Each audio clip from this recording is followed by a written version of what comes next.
کیا ہوگا، دستور بہارا کیا ہوگا؟ اے موج ہوا جس ان کو بھی دو چار تھپیڑے حلقے سے، کچھ لوگ ابھی تک ساحل پر طوفان کا نظارہ کرتے ہیں۔ یہ دنیا اہل دنیا کو بے بسی معلوم ہوتی ہے، نظر والوں کو اجڑی ہوئی معلوم ہوتی ہے۔ یہ کس نے کر دیا ہم دوستوں کو اس قدر بیگانہ، اب دوستی بھی دشمنی معلوم ہوتی ہے۔ اگر ہمت کرے پھر کیا نہیں انسان کے بس میں، یہ ہے کم ہمتی جو بے بسی معلوم ہوتی ہے۔ یہ معجزہ رسول خدا نے دکھا دیا، مٹھی میں کنکری کو بھی کلمہ پڑھا دیا۔ راہ خدا میں دے کے خدیجہ نے مال و زر، مکے کے ہر غریب کا چولہا جلا دیا۔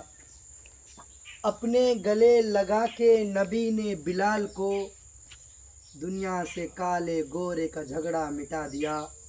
ابو جہل جو بیچتے تھے اندھوں کو آئینہ، آقا نے اس دکان میں تالا لگا دیا۔ لائق صدر اصلاح الانجمن جامعہ خدیجہ الکبریٰ للبنات، میں اس بزم پور بہار میں سیرت النبوی صلی اللہ علیہ وسلم کے متعلق کچھ عرض کرنا چاہتا ہوں، اس امید کے ساتھ کہ میری باتوں کو بغور سنا جائے۔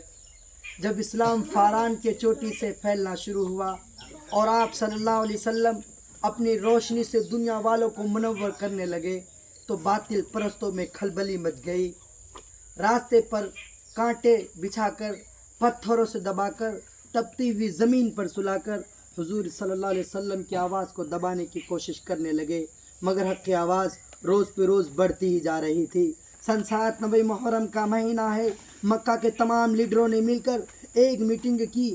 ابو جہل نے پوری قوم کو للکارا کہ غیور عربو، جس کو ہم بچہ کا کھیل سمجھ رہے تھے، وہ آج ہمارے دین اور عزت و آبرو کے لیے طوفان بن چکا ہے۔ جس دین کا چرچا محمد کر رہے تھے، ان کے ماننے والوں کی تعداد روز بے روز بڑھتی جا رہی ہے،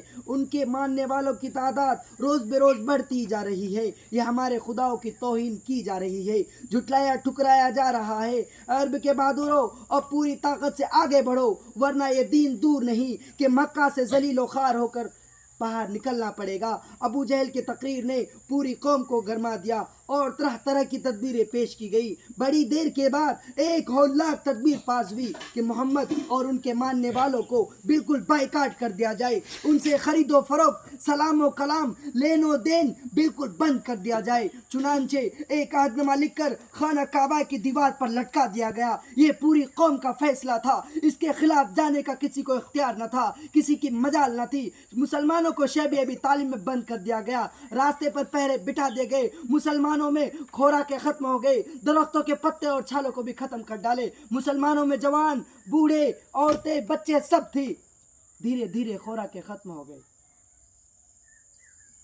تقریر کرنے کا یہ